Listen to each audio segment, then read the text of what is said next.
இந்த படிப்பு யாரை உண்டாக்கி இருக்கிறது? அயோக்கியர்களையும் நடு ரோட்டில் வைத்து சுட்டு தள்ள வேண்டிய அயோக்கியர்களை தான் இந்த உலகத்தில் இங்கே கற்றுக் கொடுக்கக்கூடிய கல்வி முறை உருவாக்குகிறது. அன்பிற்குரிய நம்முடைய மார்க்கத்தை அதன் தூய வடிவிலே அறிந்து மக்களுக்கு போதனை செய்ய வேண்டும் என்ற நோக்கத்திலே நீங்கள் எல்லாம் இங்கே அமர்ந்திருக்கிறீர்கள். பண்படுத்தும் இஸ்லாமிய கல்வி என்ற தலைப்பு எனக்கு தரப்பட்டிருக்கிறது. பொதுவாக கல்வி என்று சொன்னால் அது மனிதனை பண்படுத்த வேண்டும். பண்படுத்தினால்தான் அதை கல்வி என்றே சொல்ல வேண்டும். இன்றைக்கு உலகத்தில் நீங்கள் பெரிய பெரிய கல்விமான்களையும் கல்வியற்ற மேதைகளையும் பட்டதாரிகளையும் பார்த்தீர்களேயானால் இன்றைக்கு உலகத்தில் கற்றுக் கொடுக்கக்கூடிய கல்வி அவங்கள கடுகளவு கூட பண்படுத்தவில்லை என்பதை நம்ம நடைமுறையில் நம்ம பார்க்கலாம். பண்படுத்துறது என்றால் என்ன? எதை சரி என்று ஒருத்தன் விளங்குகிறானோ அதை அவன் செய்யணும், நம்பணும். இதுதான் சரி என்று ஒருத்தன் நினைச்சா அதை வாழ்க்கையில் கடைப்பிடிக்கணும். எதை தவறு என்று அவன் விளங்குகிறானோ அதை விட்டு ஒதுங்கி கொள்ளணும், கண்டிக்கணும். இதுதான் கல்வி. கல்வி என்று சொன்னால் அறிந்து கொள்வதற்கு பெயர் கல்வி இல்லை. நிறைய விஷயங்களை தெரிந்து வைத்திருப்பதற்கு பெயராக கல்வி கிடையாது. ஆனால் இன்றைக்கு உலகத்தில் எடுத்துக்கொண்டால் எல்லாருமே நிறைய தெரிகிறதுக்கு பேர் கல்வி நினச்சிருக்கிறாங்க. நிறைய தெரிஞ்சு வச்சிருக்கிறாரு, நிறைய விஷயம் இருக்கிறது அப்படின்னு சொன்னால் ஒரு கம்ப்யூட்டருக்கு நிறைய விஷயம் இருக்குது. மனுஷனுக்கு இருக்கிற விஷயங்களை விட ஒரு கம்ப்யூட்டருக்குள்ள பல்லாயிரம் கித்தாபுகளை நூல்களை என்ன செஞ்சுருக்கிறான், அதில் சாஃப்ட்வேராக உள்ளே போட்டு வச்சுருக்கிறான். அதுக்கு ஒன்றுமே புரியாது. அது நல்லது கெட்டது அது அறிந்து கொள்ளாது. ஆனால் இருக்கலாம், உள்ள எல்லாமே இருக்கிறது. அப்போ மனிதர்களுடைய நிலைமை அறிவாளிகள் கல்வியாளர்கள் என்பதற்கு என்ன அளவுகள் வைத்து விட்டார்கள் என்று சொன்னால் எவ்வளோ வருடங்கள் கற்பதற்கு செலவழித்திருக்கிறான், எவ்வளோ புத்தகங்களை படித்திருக்கிறான், எவ்வளோ மார்க்கு வாங்கியிருக்கிறான், எவ்வளவு கண்டுபிடிப்புகளை செஞ்சிருக்கிறான். இதுதான் கல்விக்கு உரிய அளவுகள். இதையெல்லாம் வச்சு ஒருத்தர் என்ன செய்கிறாங்க, கல்வியாளர்கள் என்று தீர்மானிக்கிறார்கள். நீங்கள் ஒவ்வொன்றாக எடுத்து பாருங்கள். இன்றைக்கு தீமை செய்வதில் படித்தவர்கள் கல்வியாளர்கள் அதிகம் செய்கிறார்களா, படிப்பு இல்லாத சாதாரண பாமர மக்கள் அதிகமாக தப்பு செய்கிறார்களா? படித்தவர்கள் தான் செய்கிறார்கள்.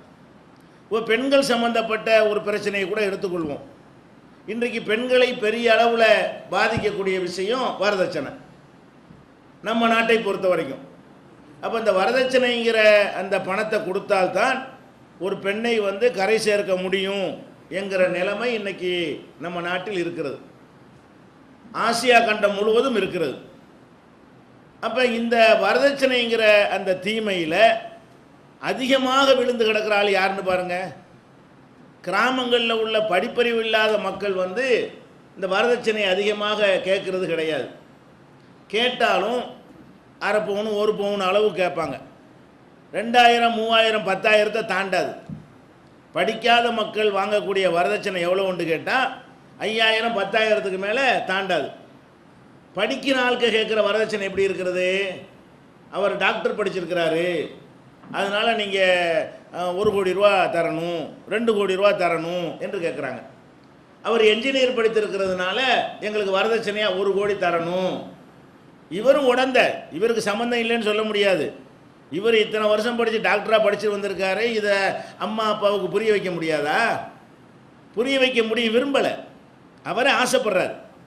அவருக்கே அந்த பணத்தின் மீது என்ன இருக்குது, ஒரு ஈர்ப்பு இருக்கிற காரணத்தினால் அவர் வரதட்சணை அதிகமாக கேட்குறாரு. அப்போ நீங்கள் 5 வருஷம் 7 வருஷம் 10 வருஷம் நீ படித்து என்னத்தை படித்தேன்டா, இது தப்புன்னு கூட நீ படிக்கலையா?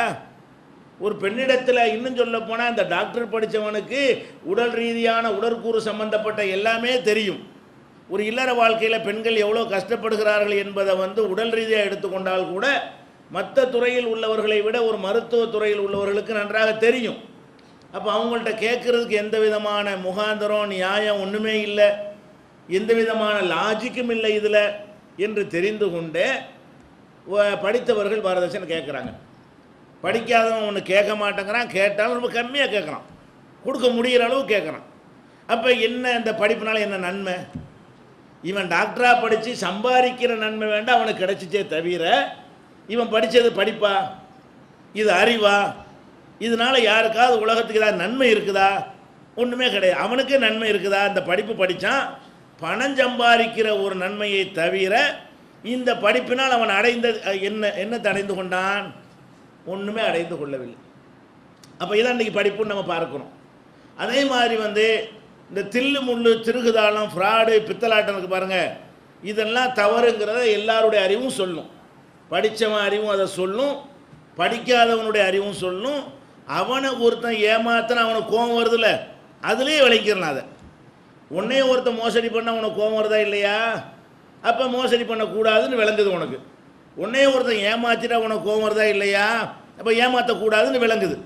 அப்போ தனக்கு அடுத்தவர்கள் என்ன செய்யக்கூடாது என்று விரும்புகிறானோ, அடுத்தவர்கள் தனக்கு என்ன செஞ்சால் கோபம் வரும் என்று இவன் நடந்து கொள்கிறானோ, அதை அவனே செய்யக்கூடாது இல்லையா? இது சாதாரண விஷயம் தானே. இதுக்கு 10 வருஷம் 15 வருஷமாக படிக்கணும். இது சாதாரணமாக எல்லாரும் தெரிந்து வைத்திருக்கக்கூடிய இயல்பிலேயே, கையெழுத்து போட தெரியாவிட்டால் கூட தெரிந்து வைத்திருக்கக்கூடிய ஒரு அறிவு இது. இது சாதாரண ஒரு அறிவு. இந்த அறிவு படித்தவனுக்கு இருக்குதா? படிச்சிருக்கிறான், பல வருடங்களை புத்தகங்களை படிப்பதற்கு செலவழித்திருக்கிறான், நூலும் கையுமாகவே கம்ப்யூட்டரும் கண்ணுமாகவே இருக்கிறான். இப்படி இருந்தும் கூட அவனுடைய நிலைமை என்னவா இருக்குன்னு கேட்டால், சாதாரண மக்கள் ஏமாத்துறதை விட இவன் ஜாஸ்தி ஏமாத்துறான். சாதாரண மக்கள் என்ன ஏமாற்றுவான்? அதிகபட்சமாக வாங்கின கடனை இல்லைம்பான், வாங்கிட்டு என்ன செய்வான்? கடனை வாங்கிட்டு இல்லைன்னு சொல்லுவான். இது சாதாரண படிக்காத சாதாரண மக்கள் ஏமாற்றக்கூடியவனாக இருந்தால் இந்த அளவுக்கு என்ன செய்வான்? ஏமாற்றுவான். அல்லது என்ன செய்வான்னு கேட்டால், ஒரு சின்ன வியாபாரியாக இருக்கான்னு வைங்களேன், படிக்காத ஒருத்தன் ஒரு கலப்படம் பண்ணிடுவான். அதிகபட்சமாக என்ன செய்வான்? நல்லெண்ணெயில் தேங்காய் எண்ணெயை கலந்துருவான், தேங்காய் எண்ணெயில் ஒயிட்டாயில் கலந்து விற்பனை செய்வான். இது ஒரு ஏமாத்தல். இந்த சின்ன அளவில் இவன் செஞ்சுக்கிடுவான். ஆனால் இந்த படித்தவன் பண்ணுற ஏமாத்தல் எப்படி இருக்குது? இவனுடைய படிப்பு, இவனுடைய அறிவு, இவனுடைய சிந்தனை எல்லாம் எதை பற்றி சிந்திக்கிறது என்று சொன்னால், நான் பணம் சம்பாதிக்கணும், அதுக்காக வேண்டி யார் என்ன கதிக்கு ஆளானாலும் எனக்கு கவலை இல்லை என்கிற வகையில் இந்த நவீன தொழில்நுட்ப சாதனங்களை எல்லாம் பயன்படுத்தி கொண்டு எங்கேயோ இருந்து கொண்டு ஒரு செகண்டில் பல கோடி ரூபாய் அடிச்சிடறான். திடீர்னு உங்களுக்கு எஸ்எம்எஸ் வரும், என்ன வரேன், உங்களுக்கு 10 கோடி ரூபாய் விழுந்திருக்கு, 10 கோடி டாலர் விழுந்திருக்கிறது, உடனே இதுக்கு தொடர்பு கொள்ளுங்கள். என்னடா விழுந்துச்சு, நான் எங்கடா போட்டியில் கலந்துக்கிட்டு? நமக்கும் அறிவு கிடையாது. பேராசை என்ன செய்யும்? அந்த நம்பருக்கு தொடர்பு கொள்ள சொல்லும். அப்புறம் அவன் சில உங்கள் பேங்க் அக்கௌண்ட் நம்பரை கொடுங்கம்மா, நீங்கள் என்னத்தையும் அனுப்பி வைப்பீங்க. கடைசியில் 2-3 மெயில் தொடர்புக்கு அப்புறம் பார்த்தா, அந்த 10 கோடி ரூபாய் நீங்கள் வாங்குறாருந்தா உங்கள் பேரில் ஒரு அக்கௌண்ட் இருக்குன்னு, அதில் முதல்ல ஒரு 10 லட்ச ரூபாய் போடுங்க, அந்த கணக்கு இதை மாற்றுவோம்மா. உங்கள் அக்கௌண்ட்டுடைய பாஸ்வேர்டு எல்லாத்தையுமே அவனு வாங்கிக்கிறோம் உங்கள்கிட்ட. நீங்கள் 10 லட்சம் போட்டோன்னா கடைசியில் பார்த்தா ரூபா போயிடும். எவ்வளோ ஒரு சிம்பிளான முறையில் பல கோடி ரூபாயை எப்படி அடிக்கிறான்னு பாருங்களேன். இப்படி பல கோடிகளை கொள்ளையடிக்கக்கூடியவனாக இருக்கிறவனா, படித்தவனா படிக்காதவனா? இந்த கம்ப்யூட்டரில் இந்த விளையாடுறவனா தான் படித்து தானே இருப்பான், படித்தானே இப்படிலாம் பண்ணுறான். அப்போ இந்த மாதிரி முகம் தெரியாதவர்கள்ட்டெல்லாம் ஏமாத்துறதுக்கு இதை பயன்படுத்துகிறாங்க. நம்ம படிக்காதவன் முகம் தெரிஞ்ச ஆள்கிட்ட தான் ஏமாற்றுவோம், நேருக்கு நேரம் பார்த்து ஏமாற்றுவானே தவிர எங்கே இருக்கான் எது செய்யறான்னு தெரியாமலே ஏமாற்றக்கூடிய டெக்னாலஜியை இன்றைக்கி அவன் கண்டுபிடிச்சிருக்கிறான். அதே மாதிரி இந்த ஒரு கலப்படம் செய்கிறது நான் சொன்னேன். இவன் செய்கிற கலப்படம் என்ன? படித்தவன் செய்கிற கலப்படம் மனிதனுடைய உயிர் காக்கும் மருந்துகளில் கலப்படம் செய்கிறான். ஒரு மருந்து இருக்கிறது, அது உயிர் காப்பதற்கு ரொம்ப அவசியமான மருந்து. அது கொடுத்தா தான் ஒரு உயிர் பிழைக்கும் என்கிற நிலையில் நம்பி நம்ம வாங்கி கொடுக்குறோம். அந்த மருந்து அந்த வேலையை செய்யாது, அது ஒரு மாவு உருண்டையாக தான் இருக்கும். அப்போ அந்த ஒரு நல்ல ஒரு மருந்து பெயரில் இவன் கலப்படம் செய்து அந்த மருந்தை நம்ம நம்பி நோயாளிக்கு வாங்கி கொடுக்குறோம். நம்ம நம்பிக்கையோடு இருக்கிறோம், அந்த நோய் குணமாயிரும், பெரிய தொகையை கொடுத்து இந்த மருந்தை வரவழைச்சிருக்கிறோம், வெளிநாட்டிலேருந்து வரவழைச்சிருக்கிறோம் அப்படின்னு இருந்தால் கடைசியில் அந்த மருந்தை டெஸ்ட்டில் விட்டால் என்ன இல்லை, அது மருந்தே இல்லை, ஒன்று கேடு செய்யக்கூடியதாக இருக்கிறது, இல்லைன்னா வெறும் பவுடராக ஒரு ஒரு மாவாக இருக்கிறது. இப்படியெல்லாம் செய்கிறானா இல்லையா? இது செய்கிறவன் யார்? இந்த மாதிரி செய்கிறவன் படித்தவனா படிக்காதவனா? அதே மாதிரி நம்ம நாட்டில் எடுத்துக்கொண்டீர்களே ஆனால் லஞ்சம் ஊழல்லாம் தலை விரித்து ஆடுகிறது. லஞ்சம் வாங்குறவன்லாம் படித்தவன் வாங்குவானா படிக்காதவன் வாங்குவானா? படிக்காதவனுக்கு லஞ்சம் வாங்குறதுக்கு சோர்ஸே இல்லை. எங்கே போய் வாங்குவான்? எதுக்கு லஞ்சம் வாங்குவான்னு கேட்டேன். வாங்க முடியாது. சீட்டில் உட்காந்துருக்கணும் தான் வாங்க முடியும். லஞ்சம் யாருக்கு வாங்க முடியும்? ஒரு அதிகாரியாக உட்காந்துருக்கிறவன் தான் ஒரு காரியத்திற்கு கையெழுத்து போடுற இடத்துல இருக்கிறான். அவன் கையெழுத்து போட்டால் தான் அந்த காரியம் நடக்கும். உங்களுக்கு கரண்ட் வேணுமா, அதுக்கு ஒருத்தன் கையெழுத்து போடணும்.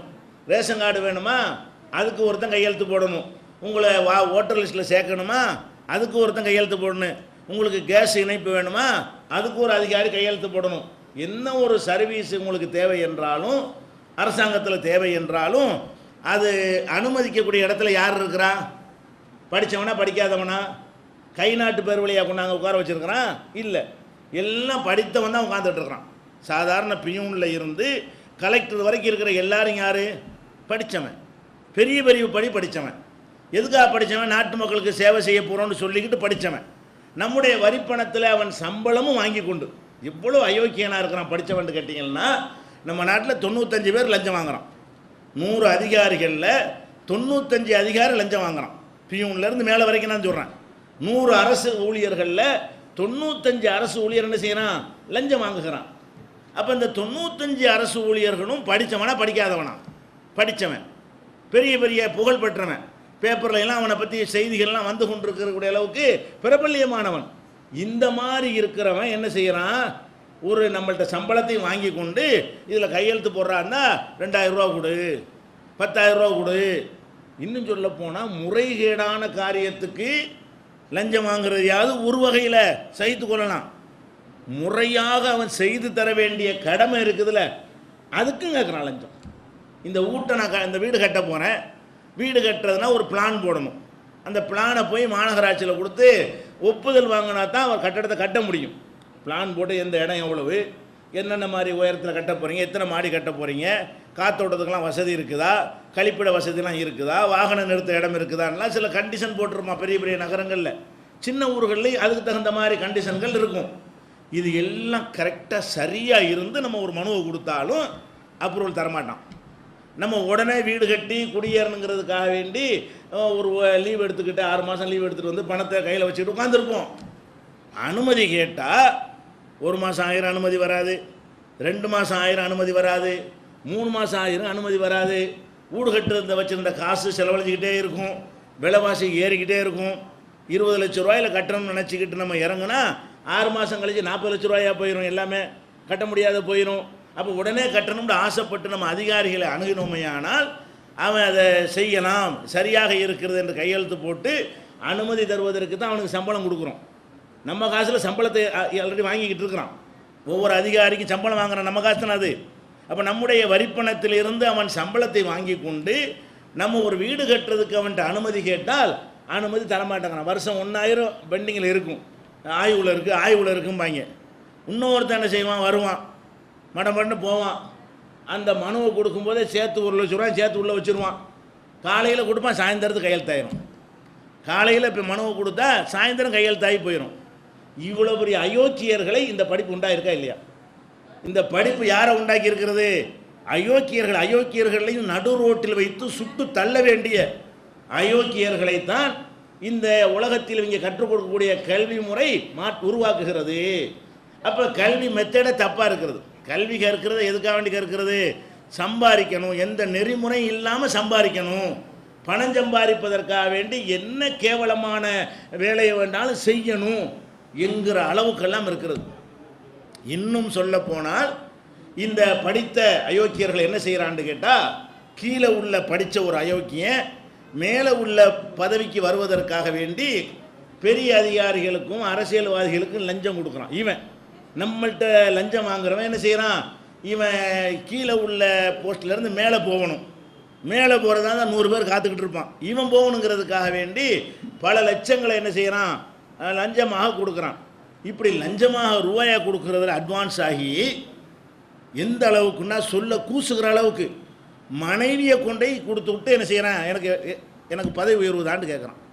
அந்த மாதிரியான வழக்குகள் எல்லாம் கூட என்ன செய்கிறது? அதாவது பதவி போகணுமா, அதுக்காக வேண்டி நான் எந்த விதமான கேவலமான காரியத்தையும் செய்வேங்கிறான.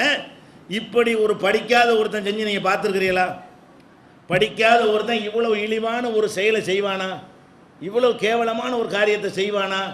இந்த படித்தவனுக்கு தான் இது கேவலம் என்று தெரிந்து கொண்டே செய்ய தயாராக இருக்கலாம். என்ன நீ படித்தேன்ற, நீ என்னத்துக்குடா படித்த? நீ படித்து எதுக்காக நீ பணம் சம்பாதிக்கிறதை தவிர உன் படிப்பினால் நீ கற்ற பாடம் என்ன?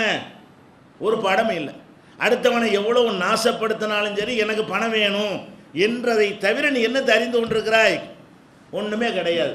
அப்போ இந்த மாதிரி எந்த அளவுக்கு சொல்கிறாங்கன்னா, ஒரு சாதாரண ஒரு சப் இன்ஸ்பெக்டர் வேலை உங்களுக்கு வேணும் என்று சொன்னால் அதுக்கு ஒரு ரேட் இருக்குது. ஒரு இடத்துல சப் இன்ஸ்பெக்டராக இருக்கிற ஒருத்தன் வேறு ஒரு இடத்துல சப் இன்ஸ்பெக்டராக மாறுறதா இருந்தால் பல லட்சங்களை கொடுத்து டிரான்ஸ்ஃபர் கேட்குறான்.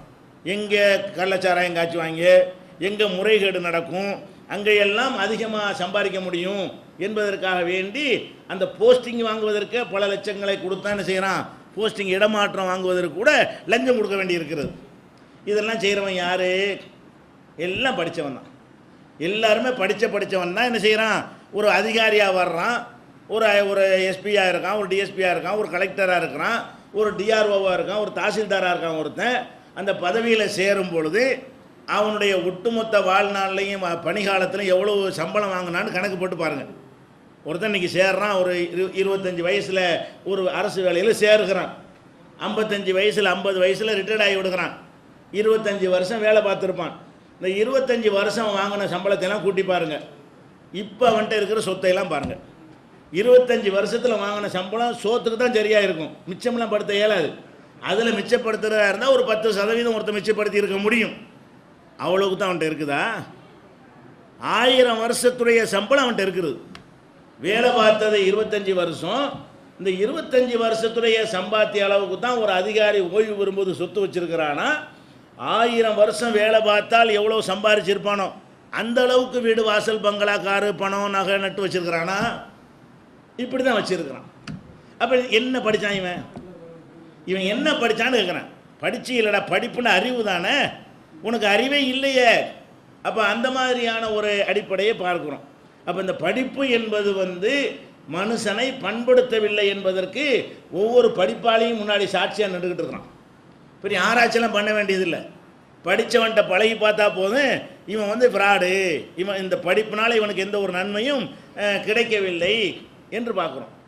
அதே மாதிரி ஒரு நாடு இன்றைக்கி பாருங்களேன், ஒரு நாடு இன்னொரு நாடோட சண்டை பிடிக்குது, யுத்தம் செய்கிறது. இந்த யுத்தம் செய்கிற வியூகம் வகுக்கிறவன், அதனுடைய அதிகாரத்தில் இருக்கிறவன், உத்தரவு போடுறவன் எல்லாம் அதிகாரி படித்தவன் தான் செய்கிறான். படிக்காதவன் வேண்டாம் பிரதமராக இருக்கலாம், மக்களால் தேர்ந்தெடுக்கப்பட்டு பிரதமராக இருக்கலாம். அதிகாரிகள் பூரா படிக்காதவனாக இருக்க முடியாது, படித்தவன் தான் இருப்பான். இவன் தான் என்ன பண்ணுறான்? அணுகுண்டை தயாரிக்க கற்றுக் கொடுக்குறான். அப்பாவி மக்கள் மேலே போடணும்னு உத்தரவு போடுறது இவனாக தான் இருக்கிறான். தவறான தகவல்களை எல்லாம் தேர்ந்தெடுக்கப்பட்டவன்கிட்ட கொடுத்து எல்லாத்தையும் அழித்தவன்லாம் யாராக இருக்கான்? படிக்காதவனா? இப்போ ஆப்கான் நாட்டை அழித்து சீரழிச்சான் அவன்லாம் படிக்காதவனா படித்தவனா? ஈராக்கு ஆக்கிரமித்து அநியாயம் பண்ணான் அவன்லாம் படித்தவனா படிக்காதவனா? அப்போ இவன் படித்து என்ன செய்கிறான்னு கேட்டால் மக்களை அழிக்கிறதுக்கு அதை பயன்படுத்துகிறான். நான் சம்பளம் வாங்கி நல்லா இருக்கணும், என்னுடைய வாழ்க்கை டெவலப் ஆகணுங்கிற அடிப்படையில், இப்படியான ஒரு அடிப்படையில் தான் இவனுடைய படிப்பு. மக்களுக்கு எது நல்லது, மக்களுக்கு என்ன செஞ்சால் ஒரு நல்ல மக்களுக்கு ஒன்று நீ செய்ய வேணாம், நல்லது இல்லாமல் கெட்டதும் செய்யாமல் உன்னோட தொலைஞ்சிட்டு போக வேண்டாம். நீ படித்து சம்பாதிக்கிறதுக்காக வேண்டி மற்றவங்களுடைய உயிரோடையும் மானத்தோடையும் விளையாடுறிய. அதே மாதிரி நீங்கள் பாருங்கள், ஒரு ஒழுக்கம் பண்பாடு என்று எடுத்துக்கொள்ளுங்க. படிக்காதவன் எப்படி ட்ரெஸ் பண்ணுறான், படித்தவன் எப்படி பண்ணுறான்? குறிப்பாக பொம்பளையில் படித்த பொம்பளை எப்படி ட்ரெஸ் பண்ணுறா, ஆம்பளை எப்படி ட்ரெஸ் பண்ணாலும் பஞ்சாயத்துலன்னு விடுங்க, அவன் எப்படி பண்ணாலும் அதனால் உலகத்துக்கு பெரிய பாதிப்பு ஏற்படாது. பெண்கள் எடுத்துக்கொண்டீர்களே, ஆனால் படித்த பெண்கள் படிக்காத பெண்கள் இருக்கிறாங்க. படிக்காத பெண்கள் எப்படி ட்ரெஸ் பண்ணுறாங்க அது உங்களுக்கு தெரியும், படித்த பெண்கள் எப்படி பண்ணுறாங்கன்னு தெரியும். அப்போ இது பெண்களாக இருக்கக்கூடிய அவங்க இயல்பே அவங்களுக்கு கற்றுத்தருகிறது. நம்முடைய உடல் அமைப்பு ஆண்களை ஈர்க்கக்கூடியதாக இருக்கிறது. நம்ம ஒரு மாதிரியாக கவர்ச்சியாக உடை அணிந்தோமையானால் அது ஆண்களை பாதிக்கும். இது எல்லா பொண்ணுக்கு தெரியுமா இல்லையா? கண்டிப்பாக தெரியும். அதனால தான் பெண்கள் தங்களுடைய அலங்காரத்திற்காக வேண்டி 70% மேற்கத்திய நாட்டு பெண்கள் வருமானத்தில் 70% அதுக்கு செலவழிக்கிறாங்களாம். திங்கிறதுக்கு மற்றதுக்கெல்லாம் 30 தான். 1000 ரூபா சம்பாதிச்சா 700 ரூபா எதுக்கு? அழகுபடுத்துறதுக்கு. அழகுபடுத்தி கொள்ளக்கூடிய பல நவீன சாதனங்களுக்காக வேண்டி 70% வருமானத்தில் 70% ஐரோப்பிய நாட்டில் வாழ்கிற நாகரிகமான உயர் குலத்தில் உள்ள மேல்தட்டில் உள்ள பெண்கள் செலவழிக்கிறார்கள். அப்போ இவ்வளவு செலவழிக்கிறதுக்கு என்ன காரணம்? நம்மிடத்தில் இந்த மாதிரி அலங்காரம் செய்து கொண்டால் ஆண்கள் வந்து ஈர்க்கப்படுவார்கள் என்று அவர்கள் விளங்கி வைத்திருக்கிறார்கள், ஈர்க்கப்பட வேண்டும் என்று விரும்புகிறார்கள், அதற்காக செலவழிக்கிறார்கள்னு பார்க்குறோம். இதெல்லாம் செய்கிறவன் யாருன்னு கேட்டிங்கன்னா எல்லாம் படித்த பொம்பளை தான். படிக்காத பொம்பளை அவள் சேலையோ சுடிதார் எந்தையோ போட்டாலும் அவளை காத்து கொள்ளக்கூடிய வகையில், அடுத்தவர்கள் பார்த்து அவளை சீண்ட முடியாத வகையில் அவ்வளோ கண்ணியமான முறையில் தான் அந்த ஆடை என்ன செய்கிறா, அவள் அணிந்து கொள்ளக்கூடிய காட்சியை பார்க்குறோம். படித்தவனை என்னவாகுது என்று கேட்டால் ஆடை குறைகிறது, இறுக்கமாக மாறுகிறது. அதை வந்து பெண்கள் சபையில் சொல்ல முடியாத அளவுக்கு என்ன செய்கிறது, பலவிதமான இதுகளை செய்கிறாங்க. அப்போ உங்கள் படிப்பு வந்து என்னத்தை கற்று தந்திருக்கிறது? இப்படியெல்லாம் இருந்தால் இதுதான் நடக்கும்னு உங்களுக்கு தெரியாதா? இப்படியெல்லாம் இருந்தால் ஒரு ஆண் இந்த மாதிரி தான் போவாங்கிறத கூட விளங்காட்டி அப்படின்னா என்னத்தை நீ படித்தேன்ட, என்னத்தை நீ படிச்சுட்டு வந்திருக்கிற? ஒரு படிப்பும் படிக்கலை. அப்போ ஆம்பளையை பார்த்தாலும் அப்படி தான் இருக்கிறான், பொம்பளையை பார்த்தாலும் அப்படி தான் இருக்கிறா. இந்த படிப்பு வந்து அவங்களுக்கு என்ன செய்யலை, எந்த விதமான ஒரு அறிவையும் கற்றுத்தரவே இல்லை.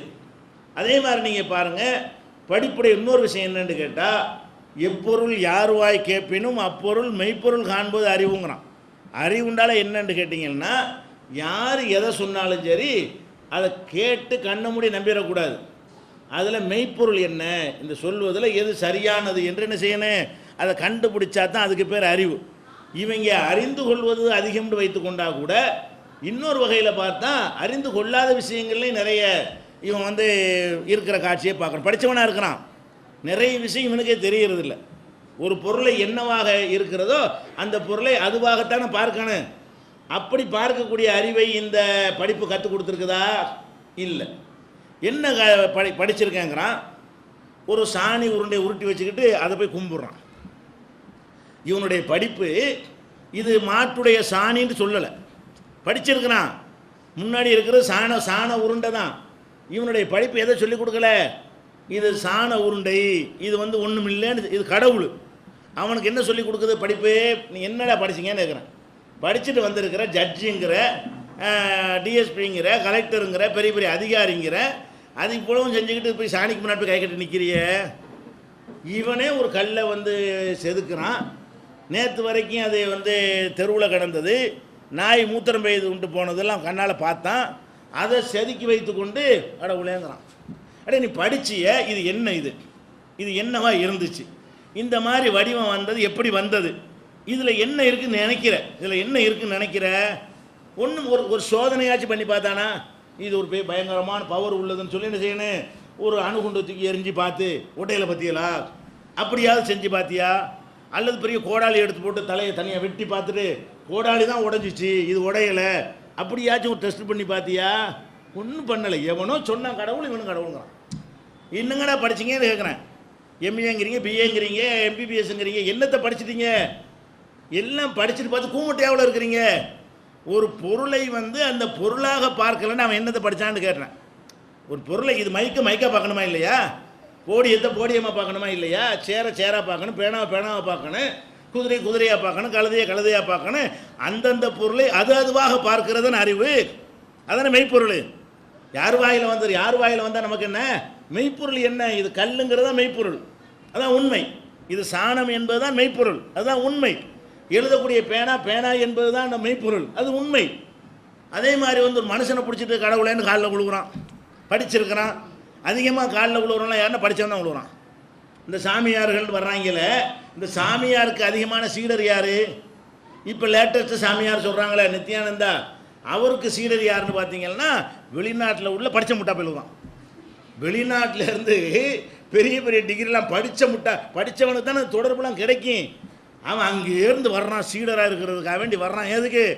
ஏன்டா ஒரு மனுஷன் மலை ஜலத்தை சுமந்துக்கிட்டு இருக்கிறான், அவனை ஜெயிலில் பிடிச்சி போடும்போது அவனை காப்பாற்ற முடியலை, அடி செருப்பாலையில் அடித்தாங்க, ஓட்ட முடித்தான். கண்ணு முன்னாடி பார்க்குறோம், எந்த விதமான ஒரு ஒழுக்கமும் இல்லை, பண்பாடும் இல்லை, சக்தியும் இல்லை, ஆற்றலும் இல்லை. ஒரு வகையில் பார்த்தா நம்ம எல்லாரையும் விட தரங்கட்டவனாக இருக்கிறான். நம்மள்கிட்ட இருக்கக்கூடிய தார்மீக நெறிமுறைகள் கூட அவங்ககிட்ட இல்லை. கண்ணால் பார்க்குறானா இல்லையா?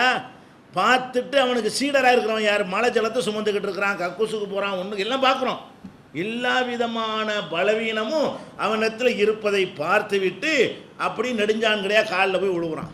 என்ன நீ படித்தேன்ன? படிக்காத கிராமத்தான சீடனாக இருக்கான் இவனுக்குலாம். பட்டிக்காட்டிலேருந்து இவங்களை பார்க்குறவங்க வேணா புறப்பட்டு வர்றான், அமெரிக்காவிலேருந்து வர்றான், ஐரோப்பாவிலேருந்து வர்றான். இவங்களுக்கு சீடராக இருக்க யார் வரல? கிராமங்களில் வண்டி கட்டிக்கிட்டு யாரும் வரக்கானா. இவங்களுக்கு சீடராக இருக்க வர்றவன்லாம் யாருன்னு கேட்டிங்கன்னா இந்த மாதிரி படித்து ஒயிட் காலர்ஸுங்கிறான்ல, இந்த ஒயிட் காலர்ஸ் பேர் வழிகள் தான் இந்த கள்ளச்சாமியார்கள்ட்ட போய், எல்லாரும் கள்ளச்சாமியார் தான், இவங்கள்ட்ட போய் என்ன செய்கிறான்? காலில் விழுந்து கும்பிடுற காட்சியை பார்க்குறீங்க. அப்போ என்ன இப்போ நீ படித்தது என்ன? இது எது? கொஞ்சம் மனுஷனை பார்க்க தெரியல பார்த்தீங்களா?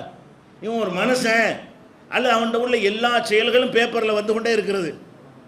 அது அப்பவும் திருந்த மாட்டேங்கிறானுங்க. அவன் அதை செஞ்சான், அவன் இதை செஞ்சான்னு பேப்பரில் ஆதாரத்தோடு என்ன செய்கிறான்? வீடியோ ஆதாரத்தோட, புகைப்பட ஆதாரத்தோடு போடுறான். அதை பார்த்து கூட அவனுக்கு விளங்க தெரியல. அதெல்லாம் கிடையாது, அவர் கடவுள் தாங்க. கண்ணு முன்னாடி நியூஸ் ஜெயிலில் வரைக்கும் அடைக்கப்படுறான். நீதிமன்றத்தில் தீர்ப்பு கூட அளிச்சிடுறாங்க. அதுக்கு பிறகு அவர் தான் ஜாமியாக இருக்கிறான். அப்போ இவ்வளவு அடுக்கடுக்கான ஆதாரங்கள் அள்ளி போட்ட பிறகு கூட அவரை பற்றி வேற ஒரு சிந்தனையில் இவன் இருக்கிறான்னு சொன்னால் இவன் என்ன படித்தான்? இதெல்லாம் படித்தவன் ரொம்ப இருக்கிறான். படிக்காதவன் இந்த மாதிரி கிடையவே கிடையாது. நுனிநாக்கில் இங்கிலீஷ் பேசுகிறான் எல்லாரும். இவங்களுக்கு இந்த சாமியாருக்கு சீடனாக இருக்கிறவன்லாம் நுனிநாக்கு ஆங்கிலம் பேசக்கூடியவனாக இருக்கிறாங்க. அப்போ இவனுக்கு அப்போ என்ன நம்ம விளங்குறோம்? படிப்புங்கிறது பொய். இந்த உலகத்தில் கற்றுக் கொடுக்கக்கூடிய கல்வி இருக்குது பார்த்தீங்களா, எல்லாமே பொய். எதுக்கு சொல்லிக் கொடுக்குறான்? சம்பாரிடா. அந்த நீ விஷயங்களை கற்றுக்கொண்டு நீ என்ன மாதிரி ஏமாற்ற முடியுமோ ஏமாற்றிக்க, என்ன மாதிரி ஃப்ராடு பண்ண முடியுமோ பண்ணிக்க, படிப்புடைய தகுதியை சொல்லி எந்த மாதிரி மக்களை சுரண்ட முடியுமோ சுரண்டுக்க, லஞ்சம் வாங்கிக்க, ஊழல் பண்ணிக்க அப்படின்னு சொல்லி உருவாகி இருக்கிறான்னு சொன்னால் படிப்பு முறை தானே காரணம். படிப்பே படிப்பாக இல்லாதானே காரணம். 95 பேர் நல்லவனாக இருந்து 5 பேர் கெட்டவனாக இருந்தான்னு சொன்னால் அவன் மேலே பழிய போட்டுடலாம். ஒரு 75 நல்லவனாக இருந்து ஒரு 25 கெட்டவனாக இருந்தான்னு சொன்னால் இந்த 75 பேர் நல்லா உருவாகிருக்கிறான்ல, அப்போ இவன் இந்த 25 செய்தானும் அவன் தான் காரணம்னு சொல்லி தொலைச்சிட்டு போயிடலாம். 95 நாசமாக இருக்குதே. நீ படித்து கொடுக்க படிப்பில் 95 நாசக்கேடாக இருக்குது. படிக்காதவன்ல 95 நல்லவனாக இருக்கிறான், படித்தவன்ல 95 கெட்டவனாக இருக்கிறான். இதுதான் விஷயம். உலக படிப்பு பட்டதாரி படிப்பாரிங்கிறான அப்படி கணக்கெடுத்து பார்த்தீங்கன்னு சொன்னால் எந்த விதமான தார்மீக நெறியமற்றவர்களாக, ஒரு நாகரிகம் பண்பாடு ஒன்றுமற்றவர்களாக இருக்கக்கூடியவர்கள்லாம் படித்தவர்கள் தான் அதிகமாக இருக்கிறார்கள். அப்போ இது பெரிய ஆராய்ச்சி பண்ணாமலே தெரிந்து கொள்கிறோம். இந்த படிப்பு மனுஷனுக்கு அறிவையும் கற்றுக் கொடுக்கவில்லை, பண்பாட்டையும் கற்றுக் கொடுக்கல, கடுகளை கூட அவனை பண்படுத்தலை. எத்தனையோ பேர் இந்த முதியோர் இல்லங்களில் பெற்றோர்கள்லாம் இருக்கிறாங்களே, அந்த முதியோர்களை போய் விசாரித்து பாருங்கள். நம்ம சமுதாயத்தில் அதிகமாக முதியோர்கள் கைவிடப்படுறது இல்லை. வேறு சமுதாயங்கள்லாம் பெரிய பெரிய செல்வந்தர் வீட்டு முதியோர்களை பராமரிப்பதற்காகவே காசு வாங்கி கொண்டு, கட்டணமாக வாங்கி கொண்டு முதியோர் இல்லங்கள் நடத்தப்படுகின்றன. அப்போ முதியோர் இல்லத்தில் இருக்கக்கூடியவர்கள் நீங்கள் ஆய்வு செஞ்சு பாருங்கள். உங்களுடைய பிள்ளைகள் படித்தவர்களா படிக்காதுன்னு கேட்டிங்கன்னா எல்லாருமே 99ல் 100க்கு 100 சொல்லுவாங்க படித்தவன் தான். அப்போ இவன் படிச்சிருக்கிறான். அப்பனை கவனிக்கிறது கடமைன்னு படிக்கலை, ஆத்தாவை கவனிக்கிறது கடமைன்னு படிக்கலை. நம்ம சிறு பிள்ளையாக இருக்கும்போது நம்மளை எப்படி சிரமப்பட்டு வளர்த்தாங்க என்பதை கூட அவன் என்ன செய்யலை, படிக்கவில்லை. நாளைக்கு நம்மளை கொண்டு போய் நம்ம பிள்ளை கொண்டு போய் முதியோர் இல்லத்தில் சேர்த்துருவானே என்பதையும் படிக்கலை. நீ எப்படி நடக்கிறீ அப்படி தானே உனக்கு ரிசல்ட் வரும். ஓம் பிள்ளை உன்னையை கொண்டு போய் முதியோர் இல்லத்தில் சேர்ப்பானே அப்படிங்கிற ஒரு சுயநலத்தை கூட என்ன செஞ்சுக்கல, படித்து கொள்ளவில்லை. ஆனால் கிராமங்களில் நீங்கள் படிக்காதவனை பார்த்தீங்கன்னா அப்பனை யார் வச்சுக்கிறேன்ட்டு 2 பேரும் சண்டை போடுவாங்க. எங்கள் அப்பா என்கிட்ட தான் இருக்கணும், என்கிட்ட தான் இருக்கணும். 2 பிள்ளை இருந்தால் அம்மாவையும் அப்பாவையும் விட்டு கொடுக்க மாட்டான். நான் தான் எங்கள் அம்மாவை நான் வச்சுருப்பேன், நான் தான் வச்சுருப்பேன்ட்டு சண்டை போட்டு கடைசியில் என்ன செய்வாங்க, நீ 6 மாதம் வச்சுக்க, நான் 6 மாதம் வச்சுக்கிறேங்கிற அளவுக்கு வருவாங்க. மாட்டேன்னு ஒதுங்க மாட்டாங்க. தாய் தந்தையரை நான் தான் கவனிப்பேன்னு சொல்லி படிக்காதவர்கள், படிக்காத மக்கள் போட்டி போடுறது நீங்கள் கிராமங்களில் சர்வசாதாரணமாக பார்க்கலாம். ஆனால் படித்தவன் என்ன செய்யறான், அப்பனை நான் பார்க்க மாட்டேன், அம்மாவை பார்க்க மாட்டேன், நான் வேண்டாம் பணம் வேண்டாம் தந்துடுறேன், அதில் போய் சேர்த்து விட்டுறேன், நீ நல்லபடியாக எவனை கவனிச்சுட்டு போப்பா. வருஷத்தில் ஒரு நாளைக்கு போய் என்ன செய்வான், போய் பார்த்துட்டு வருவான். இதுதான் விஷயம். அப்போ இந்த மாதிரி எந்த ஒரு வகையாவது எடுத்துக்கிட்டு படித்தவன் படிக்காதவன் பாருங்கள். வாழ்க்கையில் எத்தனை ஆட்களை சந்திப்பீங்க. ஒரு ஏமாத்துறவனை சந்திச்சிங்கன்னு வைங்க, அந்த துறையை ஆராய்ச்சி பண்ணி பார்த்தீங்கன்னா படித்தவன் கெட்டவனாக இருப்பான், படிக்காதவன் நல்லவனாக இருப்பான். உங்கள் கண் முன்னாடி நீங்கள் பார்த்து கொள்ளலாம். அப்போ இதெல்லாம் இப்படியெல்லாம் இருக்குமே. ஆனால் இது இஸ்லாமிய கல்வி கிடையாது. கல்வி என்பது எதற்காக கற்க வேண்டும் என்றால், நாம் நல்ல விஷயங்களை அறிந்து நாமும் அதை கடைபிடித்து மற்றவங்களுக்கும் அதை சொல்லி அதன் மூலமாக மறுமையில் இறைவனிடத்திலே பெரிய பரிசை அடைய வேண்டும். இது வந்தால் மட்டும்தான் அது கல்வியாக இருக்கும். கல்வியாக இருக்கிறது எது? நம்ம படிக்கிறோம். இஸ்லாமிய கல்வின்னா ஒரு தனி கல்வி கிடையாது. இந்த கல்வியை கூட படிக்கலாம். இந்த கல்வியில் என்னவா இருக்கணும்னு கேட்டால், இதை நான் படிப்பேன், இதன் மூலம் மக்களுக்கு நான் சேவை செய்வேன், அதன் மூலம் உங்கள் மக்களை நான் வந்து நல்லது செய்வேன், அதனால் நான் இறைவனிடத்தில் ஒரு பெரிய பதவியை நான் பெற்றுக்கொள்வேன் என்று படித்தானே. ஒரு டாக்டர் இப்படி படித்தானே ஆனால் அவன் எப்படி டாக்டராக இருப்பான்? ஒரு என்ஜினியர் இந்த மாதிரி படித்தாரே ஆனால் எந்த மாதிரி இன்ஜினியராக இருப்பான்? இன்றைக்கி டாக்டர்லாம் நீங்கள் பார்த்தீங்கன்னு சொன்னால் மக்களால் அதிகம் வெறுக்கப்படக்கூடியவர்களாக டாக்டர்கள் இருக்கிறார்கள். ஒரு காலத்தில் டாக்டர்கள் இஸ்லாத்தில் அப்படி கிடையாது, ஆனால் மக்கள் வந்து தெய்வம்னு நினச்சாங்க. ஒரு காலத்தில் மருத்துவர்களை என்ன செஞ்சாங்க? கடவுள் மாதிரி நீங்கள் என்று சொல்வார்கள். இப்போ தலைவலின்னு போனால் எக்ஸ்ரே எழுதி தர்றாங்க. தலைவலிக்கு எதுக்கு எக்ஸ்ரே எடுக்கணும்? தலைவலின்னு போனால் நீங்கள் போய் ஸ்கேன் பண்ணிட்டு வாங்க. எதுக்காக வேண்டி? இந்த ஸ்கேன் பண்ணுறவனோட இவங்களுக்கு கான்டாக்ட். ஸ்கேனுக்கு எழுதி தருவேன், 75% எனக்கு, இவனுக்கு தான் கூட டாக்டருக்கு 25% நீ எடுத்துக்க. 3000 ரூபா வாங்கினீங்கன்னு சொன்னால் 2250 ரூபா இங்கே தள்ளிடு, 750 ரூபா நீ வச்சுக்க. ஸ்கேன் எடுக்க 200 ஆக போகுது, அவனுக்கு 500 லாபம் கிடைக்கும். அப்போ சும்மா சின்ன ஒரு தலைவலி காய்ச்சல்னு போனால் கூட அதுக்குரிய மருந்து மாத்திரை கொடுத்த காலம் ஒன்று இருந்தது.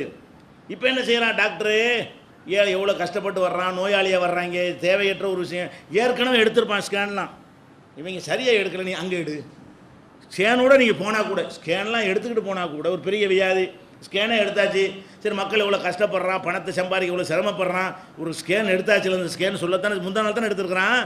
முந்தா நாள் எடுத்த ஸ்கேனாக இருந்த ஒரு 6 மாதம் ஆனால் கூட மாற்றங்கள் வந்திருக்கும்னு சொல்லலாம். முந்தா நாள் ஸ்கேன் எடுத்துகிட்டு போனால் கூட இவன் ஒரு ஸ்கேன் எடுக்க சொல்லுவான். எந்த ஆஸ்பத்திரியில் எடுத்துகிட்டு போனாலும் சரி, வேறு ஆஸ்பத்திரிக்கு போனால் என்ன செய்வான்? அவனும் போய் ஸ்கேன் எடுத்துகிட்டு வாங்க. எதுக்கு எடுக்க சொல்கிறப்ப? எல்லாம் சம்பாதிக்க. அதாவது ஏழைகள் நோய் இந்த மாதிரி நேரத்தில் சாதாரண மனுஷனுக்கு இறக்கம் வரும்.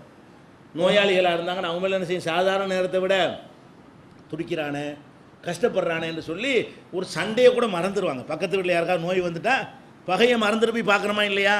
இந்த மனிதாபிமானம் கூட இல்லாமல் இந்த நோயாளிகள் அதிகமாக வரணும்னு ஆசைப்படுவதும், இன்னும் சொல்ல போனால் சில மருத்துவமனைகளில் செத்துப்போன ஆட்களை உசுரோடு இருக்கிறதா சொல்லிக்கிட்டே சம்பாதிப்பானுவோம்.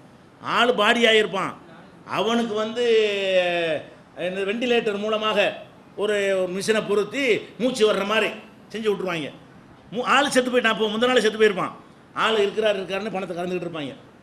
ஆள் இது வெண்டிலேட்டர் எடுத்தோம் ஆள் போயிடுவான் அப்படின்னு சொல்லிட்டு மருத்துவம் பண்ணிக்கிட்டு இருக்கிறோம், எப்படியும் உட்கார வச்சுருவோம்மா.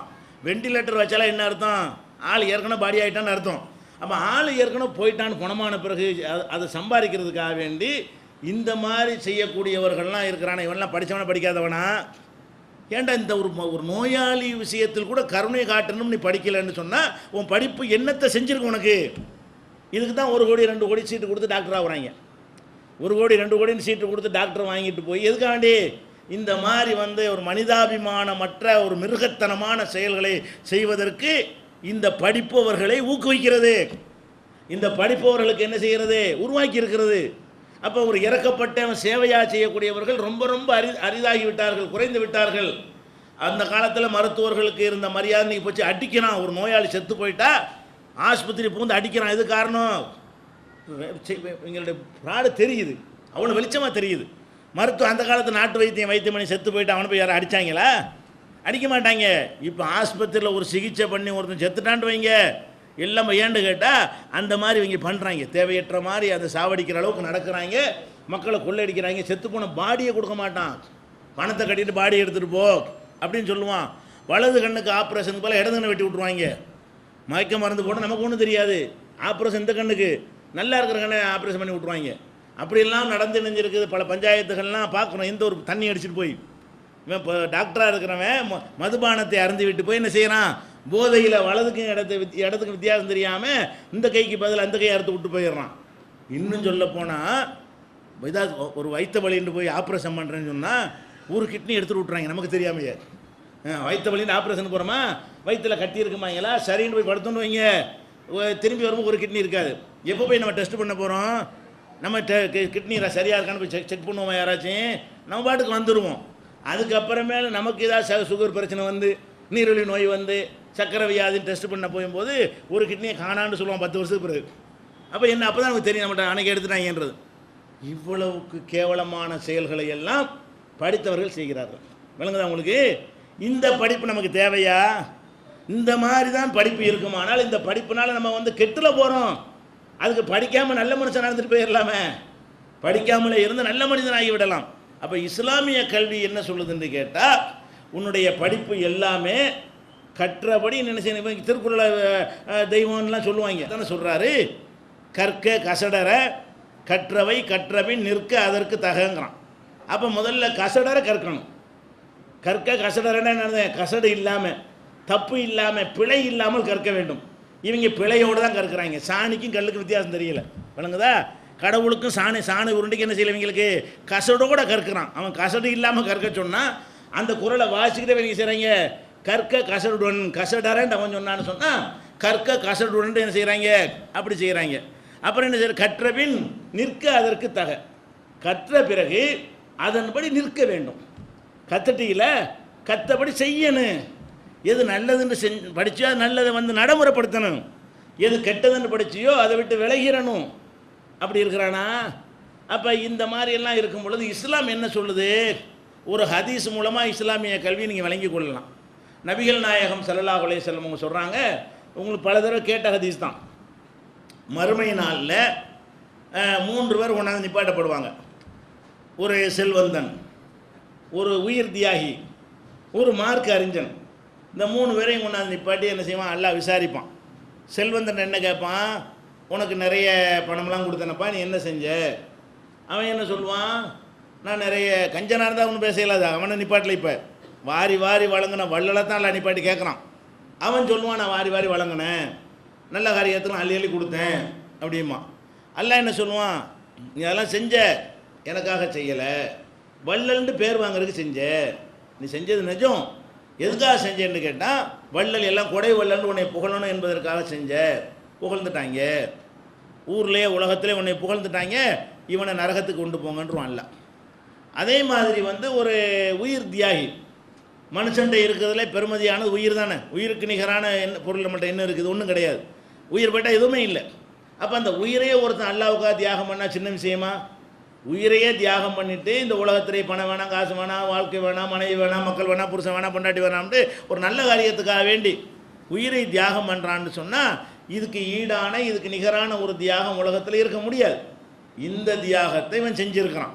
அவனை கூப்பிட்டு நல்லா கேட்பான், என்னடா செஞ்ச? ஒரு இளமையை கொடுத்தேனே, நல்ல திடகாத்திரமான உடல் அமைப்பை கொடுத்துருந்தேனே, ஆரோக்கியத்தை கொடுத்துருந்தேனே, நீ என்ன செஞ்ச?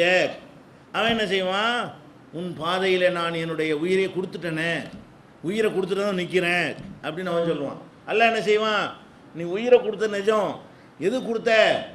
நீ உயிரை கொடுத்த பிறகு உன்னை எல்லாரும் வந்து வீரண்டு புகழணும், பெரிய தியாகி, உயிர் தியாகின்னு என்ன செய்யணும், எல்லாரும் பாராட்டணும் என்ப நோக்கத்தில் தான் நீ கொடுத்த. பாராட்டிட்டாங்க, உனக்கு தெரியாது. அதை கூட பாருங்க, அவன் செத்து போக போகிறான். அவனுக்கு பிறகு பாராட்டினாலும் இவனுக்கு தெரிய போகிறதில்ல, பாராட்டாவிட்டாலும் தெரிய போகிறதில்ல. ஆனால் இதை விரும்புகிறான் இருக்கேன். என்ன செஞ்சுருக்கிறான்?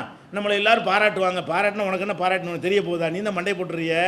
அதை கூட விளங்காமல் நம்மளை எல்லாம் பாராட்டுவாங்க என்பதற்காக செஞ்சு தொலைச்சிவிட்டான். நல்லா கேட்குறான், எல்லோரும் பாராட்டுவாங்கன்னு செஞ்சியடா, நீ செத்து போன பிறகு உன்னை எல்லாம் பாராட்டிட்டாங்க, போஸ்டர் அடித்து ஒட்டிட்டாங்க, மாவீரர் தியாகின்னு என்ன சொன்னாங்க, உனக்கு தெருவுக்குலாம் பேர் வச்சுட்டாங்க, எல்லாம் சொல்லிவிடுவோம். அப்போ என்ன வாயிறேன்? நீ எதை நினச்சி உயிரை தியாகம் செஞ்சியோ அது உலகத்தில் உனக்கு கிடைச்சிருச்சு, இங்கே ஒன்றும் கிடையாது, இழுத்துட்டு போங்க. இது நம்ம டாப்பிக்கில் வராது. 3வது யார்? மார்க் அறிஞர். மார்க் அறிஞரை சொல்கிறேன், இந்த அறிஞரை நான் சொல்லலை. மார்க்கத்தை கரெக்டாக குரானையும் அதிசயம் கற்று சரியான முறையில் நடந்து அதை மக்களுக்கெல்லாம் போதனை செஞ்சார அந்த ஆளை கூப்பிட்டு எல்லாம் கேட்பான், நீ என்ன செஞ்ச? உனக்கு அறிவை கொடுத்தனா இல்லையா? நீ என்ன செஞ்ச? அவர் என்ன சொல்வார்? நான் கரெக்டான மார்க்கத்தை மக்களுக்கு சொன்னேன், ஊர் ஊராக போய் பிரச்சாரம் பண்ணினேன், நிறைய பேரை நல்வழி கொண்டு வரதுக்கு நான் ஒரு காரணமாக இருந்தேன். அந்த மாதிரி அவர் என்ன செஞ்சார் அதெல்லாம் சொல்லுவார். இதெல்லாம் நல்ல சேவை செஞ்ச ஆலிம்களுக்கு தான் இது. இவங்களுடைய கதியை பாருங்கள். அல்லாஹ் என்ன சொல்லுவான்? நீ இதெல்லாம் செஞ்ச, எதுக்கு செஞ்ச? எல்லாரும் ஆலிம் அறிஞர்னு பாராட்டணும்னு செஞ்ச. நீ வந்து மறுமையில் இதை கொண்டு நன்மை செஞ்சாலும் நமக்கு சொர்க்கம் கிடைக்கும், அல்லாவிடத்தில் அதிகமான மார்க்கு கிடைக்கும் என்பதற்கான செஞ்ச.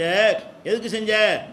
எல்லாரும் உன்னை அறிஞன் என்று போற்றணும், அதுக்கு தான் செஞ்சேன். எல்லாம் போற்றிட்டாங்க. ஊர் உலகத்துலாம் உனக்கு அறிஞனுங்கிற பேர் கிடச்சி போச்சு. இப்போ இங்கே ஒன்றும் கிடையாது, எழுத்துட்டு போங்கன்றான்ல. அப்போ இதை என்ன விளங்குறோம்? நம்ம நல்ல விஷயங்களே இந்த அறிவை கொண்டு நல்ல விஷயங்களே செய்திருந்தால் கூட அதனுடைய எதிர்பார்ப்பு என்னவா இருக்கணும்? அல்லாவிடத்தில் திருப்தி என்பதாக இருந்தால் தான் அல்லாஹ் ஏற்றுக்கிறான். அப்போ அல்லாவுக்காகங்கிற எண்ணத்தோடு ஒருத்தன் கற்றான் என்று சொன்னால் அவனுடைய நடவடிக்கை எப்படி இருக்கும்? அவனால் வரதட்சணை வாங்க இயலுமா? பெரிய விஞ்ஞானப்படி படிச்சு நினைச்சிட்டான், பெரிய சயின்டிஸ்டாக வெளியே வர்றான்.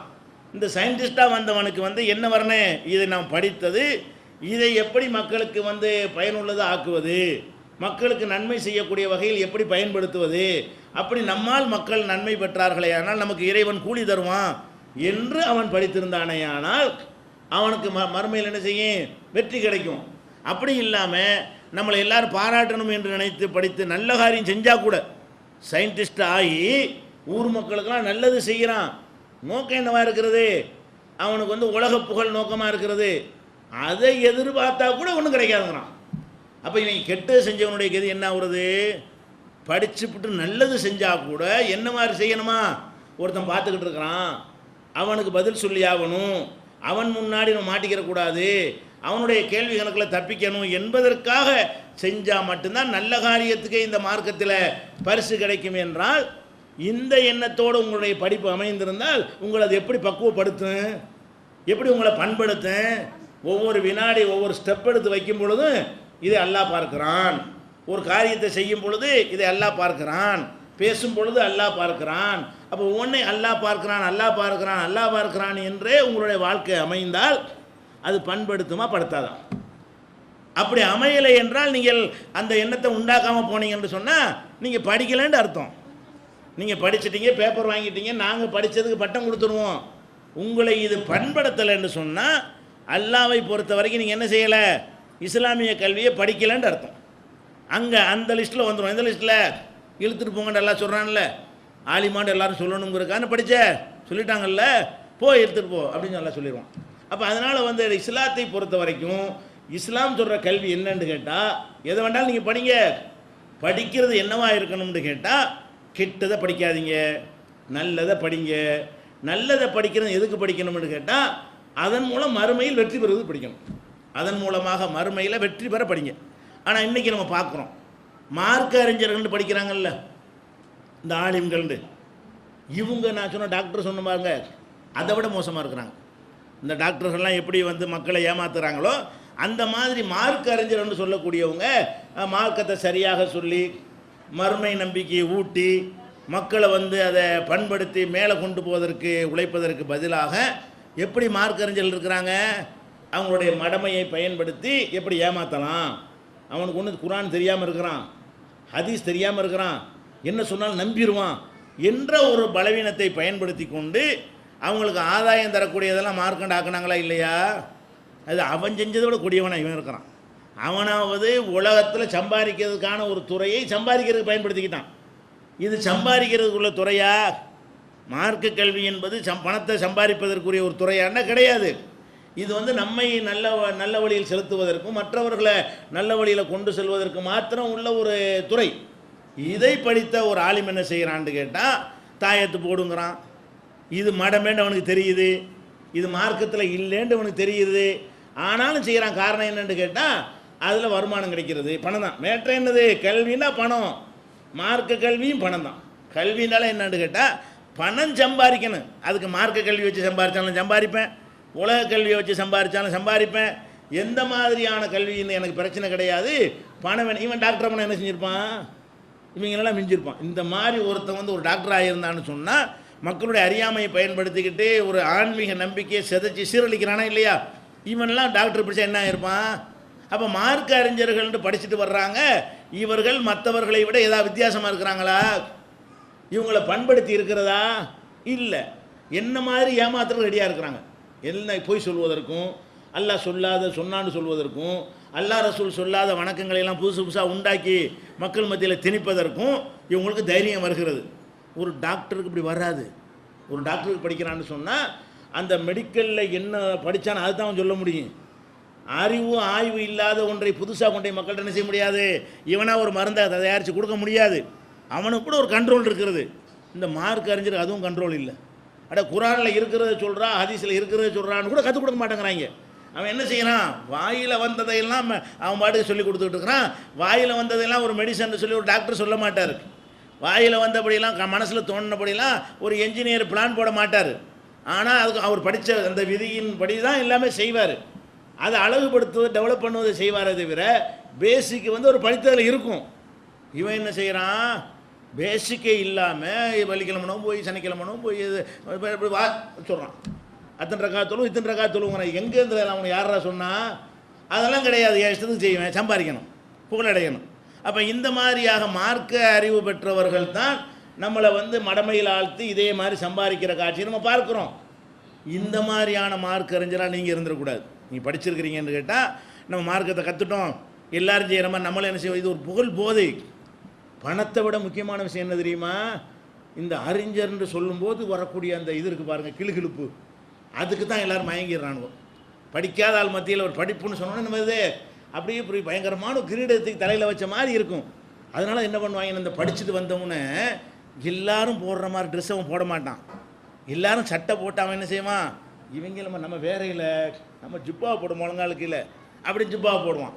எல்லோரும் சும்மா போனவன் பெரிய 7 முழத்து தலைப்பாவை சுற்றிக்கிறதுக்காக வேண்டி அந்த படித்தவன் அதை காட்டணுமா. நெத்தியில் எழுதி ஒட்ட முடியும், படித்தவங்கிறத நெத்தியில் ஒட்ட முடியாது. அப்போ கோலத்தில் அப்படி காட்டிட்டோம்னா வெளியே நடக்கும்போது அசர்த்து போகிறாரு, ஆலிம் சாப் போகிறாரு சொல்லணுமா. எல்லாரும் எவ்வளோ பெரிய போதை இது உண்டாகுது. அதுக்கு தான் தனி கோலம் எல்லாருமே இருக்க வேண்டியது தானே. மற்றவங்களும் அப்படி இருக்க மாட்டேங்கிறாங்க. ஒரு டாக்டர் இருக்கான்னா டாக்டர் தொழில் பண்ணும்போது காதில் மாட்டிகிட்டு இருப்பான், அப்போ தான் டாக்டர் அவர் தெரியும்.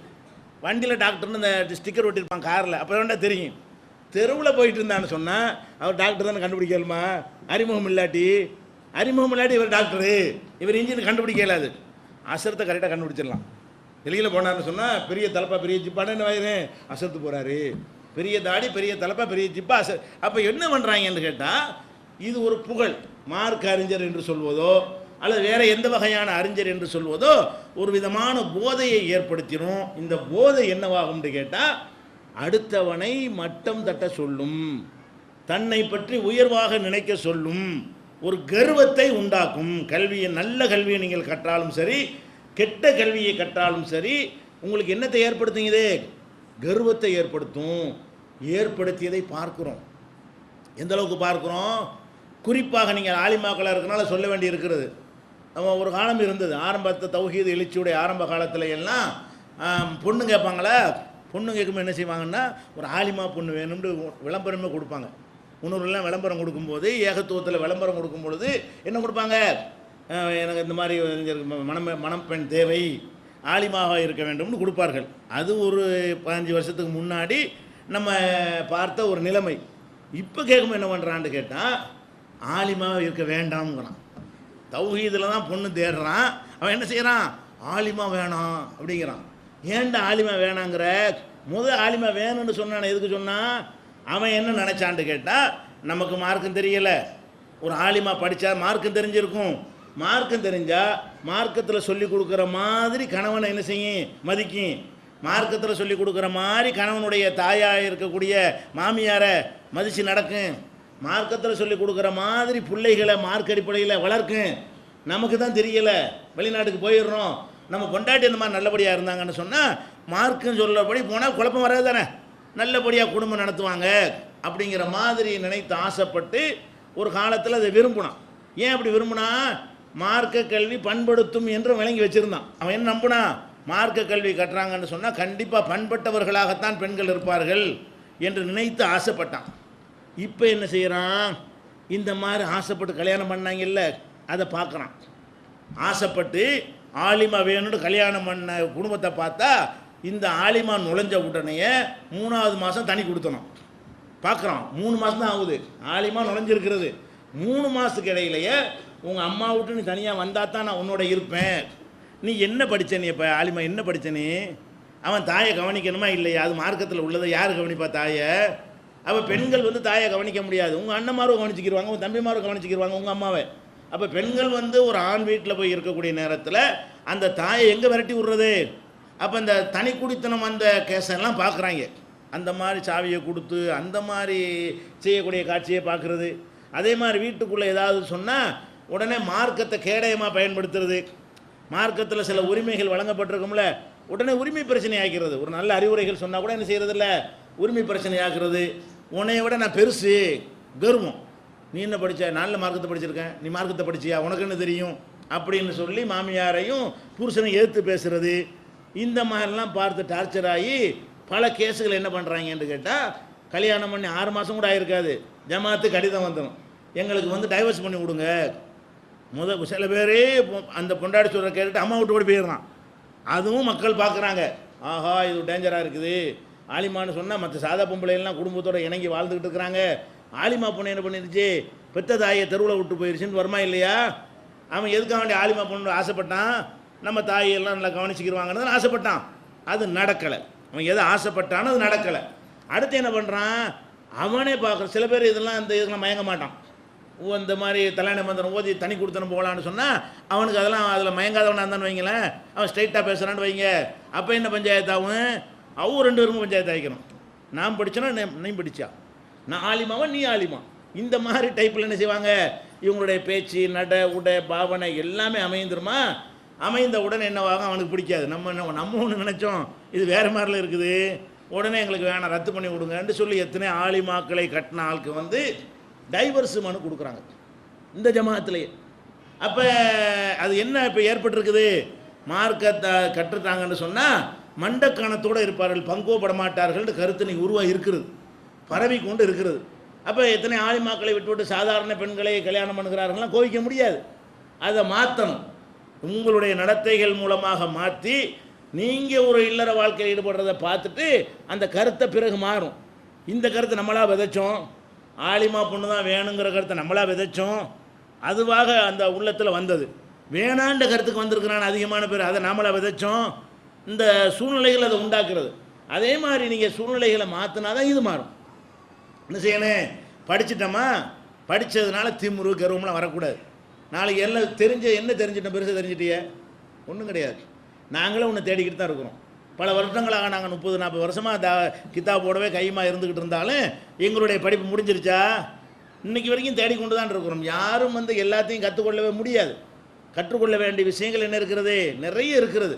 அப்போ உங்களுக்கு என்ன சொல்லி தந்திருப்பாங்க, குரானுடைய முழுசையும் அப்படி கரைச்சி அப்படி கரை கண்டுட்டீங்களா நீங்கள் எல்லாரும்? இல்லை. நாங்கள் தான் கரை கண்டுட்டோமா? இல்லை. ஹதீஸில் எல்லாத்தையும் அப்படி கரைச்சி குடிச்சிட்டோமா? இல்லை. என்ன செஞ்சுருக்கிறோம், மற்றவர்கள் தெரிகிறத விட 4 விஷயம் கூட தெரிஞ்சிருப்பீங்க, அவ்வளவுதான். இன்னும் சொல்ல போனால் நீங்கள் ஆலிமா படித்திருக்கிறவர்களை விட சில நூல்கள் புத்தகங்களை வீட்டிலிருந்து வாசித்த பெண்கள் கூட தெரிஞ்சிருப்பாங்க. அவங்க சில நேரத்தில் உங்கள்ட்ட கேள்வி கேட்பாங்க, உங்களுக்கு பதில் சொல்ல முடியாது. அப்படி இருக்கா இல்லையா? மதரசாக்களில் நீங்கள் படித்திருப்பதை விட மதரசா பக்கமே தலை காட்டாமல் அவங்களுடைய சுயமுயற்சியால் கல்வி கற்றிருக்கக்கூடிய பெண்கள் இருக்கிறார்கள். அவர்களை நீங்கள் சந்தித்து சில கேட்கும் பொழுது, அப்படியே இது எனக்கு தெரியலையே, இது எங்களுக்கு சொல்லித்தரலையே, அவர் தெரிஞ்சு வச்சுருப்பார். நீங்கள் ஒரு பலவீனமான ஹதீஸை போய் சொல்லிவிடுவீங்க, அங்கேருந்து ஒரு ஆள் இருந்துச்சு கேட்க இது பலவீனமானதுன்னு. அப்போ என்ன கற்றுக்கிட்டியாங்கிற, என்னத்துக்கு இதை திமிரு எதுக்கு வரணும், கர்வம் எதுக்கு வரணும்? என்ன நம்ம தெரிஞ்சிருக்கிறோம், மார்க்கத்தை கற்றுக்கொள்வதற்குரிய வாசலை உங்களுக்கு திறந்து விட்டுருக்கு, அவ்வளோதான். இனிமேல் தான் கற்றுக்கிறணும். கற்றுக்கொள்வது என்னது, பட்டம் வாங்கிட்டு என்ன அர்த்தம், நீங்கள் படித்து முடிக்கலை, படிக்கணும், எப்படி படிக்கணும்னு சொல்லி தந்திருக்கிறாங்க. உங்களுக்கு சொல்லித்தந்த என்ன சொல்லி தந்திருக்காங்கன்னு கேட்டால், குரானை எப்படி படித்து புரிந்து கொள்ள வேண்டும், ஹதீஸுகளை எப்படி படித்து புரிந்து கொள்ள வேண்டும், எப்படி ஆய்வு செய்ய வேண்டும்ங்கிற பேசிக் உங்களுக்கு சொல்லித்தரப்பட்டிருக்கே தவிர படிப்பை இனிமேல் தான் ஆரம்பமாகுது. இனிமேல் தான் போய் குரானோடையும் ஹதீஸோடையும் நீங்கள் தொடர்பு கொண்டு திரும்ப திரும்ப படித்து கொண்டு திரும்ப திரும்ப தேடிக்கொண்டு இருந்தீர்களே, ஆனால் தான் உங்களுக்கு படிப்பு வருமே தவிர, காலமெல்லாம் மாணவனாக தான் இருக்கணும். எல்லாருமே காலமெல்லாம் சாவுற வரைக்கும் என்ன செய்யணும், மாணவராக தான். ஃபௌகக்குல்லி தி இல்மின் அலீம், ஒவ்வொரு அறிந்தவனுக்கு மேல் அறிந்தவன் இருக்கிறான். ஒரு பெரிய அறிஞ்சவன், அதுக்கு மேலே ஒரு அறிஞன் அல்ல மாட்டை விடுவான். மூசா நபிக்கு எல்லாம் என்ன செஞ்சான்னு தெரிய தானே செய்யும். மூசா நபி என்ன பண்ணார், மக்கள்கிட்ட பிரச்சாரம் பண்ணிகிட்டு இருக்கிறார். அவர் ஆள் இருந்துச்சு கேட்குறாரு, இந்த இப்போ இருக்க மக்களில் அதிக அறிஞர் யார், பெரிய பேரறிஞர் யாருன்னு கேட்குறாரு. மூசா நபி நான் தான்ட்டாங்க. அது உண்மை தான். அது அவர் நபி தானே அறிஞராக இருப்பார், அவர் தான் அந்த காலத்தில் நபியாக இருக்கார். அன்றைக்கி இருந்த யாரையும் விட அவருக்கு தான் நிஜமாகவே விஷயங்கள் தெரியும். அவர் சொன்னதில் உண்மை பொய் கிடையாது. அவர் நினைச்சிட்டாரு இந்த வார்த்தையை சொல்கிறார். எப்படி சொல்கிறாரு? நான் தான் மனிதர்களில் ரொம்ப அறிஞர் யாருன்னு கேட்டால் நான் தான்ட்டார். அல்லாவுக்கு இது பிடிக்கல. ஆனால் அவர் தான் அறிஞர், அதில் எந்த ஒரு டவுட்டும் கிடையாது. ஆனால் அல்லாஹ் என்ன செஞ்சான்? உனக்கு எப்படி தெரியும்? நான் உன்னை விட ஒரு அறிஞர் கூட வச்சுருப்பேன், நீ எப்படி நான் தான் எப்படி அல்லாவுக்கு தெரியும்னு சொல்ல வேண்டியது தானே? நான் தான் பெரிய அறிஞன் ஏன் சொன்னேன்னு சொல்லி மூணு விஷயத்தை கற்றுக் கொடுப்பதற்காக வேண்டி ஒரு ஆள்கிட்ட அனுப்பி விட்டுறான். அவர்கிட்ட போய் மாணவர் நீங்கள் படிச்சிருப்பீங்க. இது எதுக்காக கொடுத்த தண்டனை? ஒரு நபி வந்து நான் தான் ரொம்ப தெரிஞ்சவர்னு சொன்னது அல்லாவுக்கு பிடிக்கலன்னா நம்ம சொன்னபடி பிடிக்கும்? ஒரு நபி உண்மையில் நிறைய தெரிஞ்சவர் அவர் தான். வகி தொடர்பில் உள்ளவர்கள் தெரிகிற மாதிரி வகி தொடர்பு இல்லாதவர்கள் தெரிய முடியுமா? அல்லாவிடமிருந்து வகியில் வந்துக்கிட்டு இருக்கிற தப்பாக சொன்னால் கூட அல்லாஹ் திருத்தி விடுவானே. அந்த மாதிரி தொடர்பில் உள்ளவர்களுக்கு நிகரான அறிவு யாருக்கும் இருக்காது. ஆனால் அவர் சொன்ன உண்மையாக இருந்தால் கூட நான் தான் அறிஞன்னு சொல்ல அல்லாவுக்கு பிடிக்காது. நான் தான் பெரிய அறிவாளின்றது யாருக்கு பிடிக்கல? அல்லாவுக்கு பிடிக்கல. அது சொல்லியும் கொடுப்பார். என்ன சொல்லுவார்? அந்த பிரயாணம்லாம் பண்ணி அந்த 3 விஷயம்னு சம்பவம் முடிஞ்ச பிறகு ஒரு கப்பலில் போயிட்டுருப்பாங்க. கப்பலில் போயிட்டு இருக்கும்போது என்ன செய்யும்? ஒரு பறவை வந்து ஒரு சின்ன குருவி, சிட்டுக்குருவி வந்து கடல் தண்ணியில் என்ன செய்யும்? வாயை வச்சுட்டு பறக்கும். அப்போ அவர் சொல்லுவார், மூசா நபிகிட்ட சொல்லுவார், இந்த பார்ப்பா உனக்கும் எனக்கும் உள்ள அறிவு இருக்குதே, அந்த அறிவு அல்லாஹ்வுடைய அறிவோடு ஒப்பிடும் பொழுது இந்த கடலில் இந்த குருவி எவ்வளவு தண்ணி எடுத்துச்சு அவ்வளவு தான் தெரிஞ்சுக்க. இந்த கடலில் எவ்வளோ தண்ணி இருக்குது, இவ்வளவு தண்ணி இல்லை, இந்த குருவி எவ்வளோ தண்ணி எடுத்துறேன்? 2 சொட்டு இருக்குமா, 1 சொட்டு இருக்குமா, அவ்வளோதான். அப்போ நீ படித்தது நான் படித்தது எல்லாமே அல்லாஹ்வுடைய இல்மோடு ஒப்பிட்டு பார்த்தோம்னு சொன்னால் அது என்னதான்? உலகத்தில் அத்தனை பேர் இல்மை எடுத்துக்கொண்டாலும் சரி, ஒரு குருவி கடலில் போய் வாயை வைத்து எவ்வளவு தண்ணீரை உறிஞ்சி எடுக்குமோ அவ்வளவு தான்ப்பா நமக்கு தெரிஞ்சிருக்கிறோம் என்று முத்தாய்ப்பா என்ன செய்வார்? இது புகாரில் இந்த சம்பவம் வருகிறது. அப்போ முத்தாய்ப்பாக அவர் என்ன செய்வார்? அறிவுரை சொல்லுவார். இதை நீங்கள் விளங்கி கொள்ளணும். மூசா நபியாக இருந்தாலும் சரி, அவருக்கு கற்றுக் கொடுத்த ஆசிரியராக இருந்தாலும் சரி, நீங்கள் யார்கிட்ட படிச்சிங்களோ அந்த ஆசிரியராக இருந்தாலும் சரி, நம்ம கற்றுக்கிட்டது எவ்வளவு? அதாவது நம்ம எல்லாரும் சேர்ந்து கற்றுக்கிட்டது, ஒவ்வொரு ஆள் கற்றுக்கிட்டது இல்லை, நம்ம எல்லாரும் சேர்ந்து கற்றுக்கிறது எவ்வளோன்னு கேட்டால், ஒரு கடலில் வந்து ஒரு விரலை முக்கி எடுத்தால் எவ்வளவு ஈரம் இருக்குமோ அவ்வளவுதான் நம்ம எல்லாருக்கும். இது எல்லாத்துக்கும் பங்கு வச்சா என்ன கிடைக்கும்? நான் அந்த விரலை வந்து கடலில் முக்கி இதில் உள்ள ஈரத்தை உலகத்தில் உள்ள எல்லாத்துக்கும் நான் பங்கு வச்சு கொடுக்குறேன், உங்களுக்கு என்ன கிடைக்கும்? இதில் ஒன்றுமே இல்லை, இல்லைன்னு அர்த்தம். நம்ம ஒன்றும் கற்றுக்கிறவே இல்லை, அதான் விஷயம். அப்போ இது வந்துருச்சுன்னு சொன்னாலேயே தன்னால் அந்த அடக்கம் வந்துடும். எதனால் இந்த திமிரு வருது? அந்த கல்விக்குன்னு வர்ற புலமை காய்ச்சலுங்கிறாங்க பாருங்களேன். அந்த புலமை காய்ச்சலுக்கு காரணம் என்னன்னு கேட்டால், நம்ம எல்லாம் தெரிஞ்சிட்டோங்கிற திமிரு. ஒன்றும் தெரியலை, தெரிய வேண்டும் என்ற ஒரு பாடத்தை படித்திருக்கிறீங்க, இன்னும் தேட வேண்டும் என்ற கல்வியை தான் படிச்சிருக்கிறீங்க, தேடி முடிக்கலை. அப்போ தேடிக்கொண்டே இருக்கிற ஒரு கல்வியை தான் இதை மட்டும் நினச்சிக்கிட்டு நீங்கள் ஒரு வீட்டுக்குள்ளே போனாலும் சரி, புகுந்த வீட்டுக்கு போனாலும் சரி, என்னவா நீங்கள் போகணும்? நம்ம ஒரு ஆலிம்ங்கிற ஆலிமான்னு நினச்சிட்டு போகக்கூடாது. நம்ம ஒரு மூமினான ஒரு வாழ்வதற்கு நம்ம ஏற்ற ஒரு சூழ்நிலைக்கு போகிறோம், இந்த மாதிரி நினச்சிக்கிட்டு போனால் தான் குடும்பத்தில் நல்லா இருக்க முடியும். இப்போ மக்கள் மத்தியில் நிலவி இருக்கிற அந்த கருத்துக்களையும் மாற்ற முடியும். தப்பாக நினைக்கிறாங்கல்ல மண்டக்கணம் பிடிச்சவங்கண்டு, மண்டக்கணம் தான் இப்லீஸை தாழ்த்தியது. இப்லீஸுக்கு மேலே அறிவு யாராவது இருக்குதா? இப்லீஸ் பெரிய அறிவாளி தானேங்க. அவ்வளோ பெரிய அறிவாளியாக இருந்தும் கூட அந்த மண்டக்கணம் அல்லாஹ் சொன்னோன்னு கேட்க மாட்டேன்டான். அவன் சொன்ன லாஜிக்கு வந்து ஓரளவுக்கு சரியாக இருந்துச்சு. ஆனால் படைச்சவன் சொல்ல கேட்கணுங்கிறதுலாம் தப்பு பண்ணிவிட்டான். அவன் என்ன லாஜிக் பண்ணுறான்?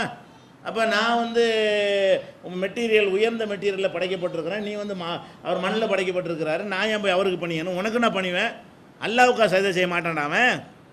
இப்லீஸ் வந்து அல்லாவுக்கு சைதா செய்ய மறுத்தான். அல்லாவுக்கு சைதா செய்ய மறுக்கலை. பல ஆண்டுகளாக அவன் அல்லாவை சைதா செஞ்சுக்கிட்டு தான் இருந்தான். யாருக்கு சைதா செய்ய மாட்டான்? ஆதமுக்கு பணிய மாட்டேன்ட்டான். இவரை நான் ஒத்துக்கிற முடியாது.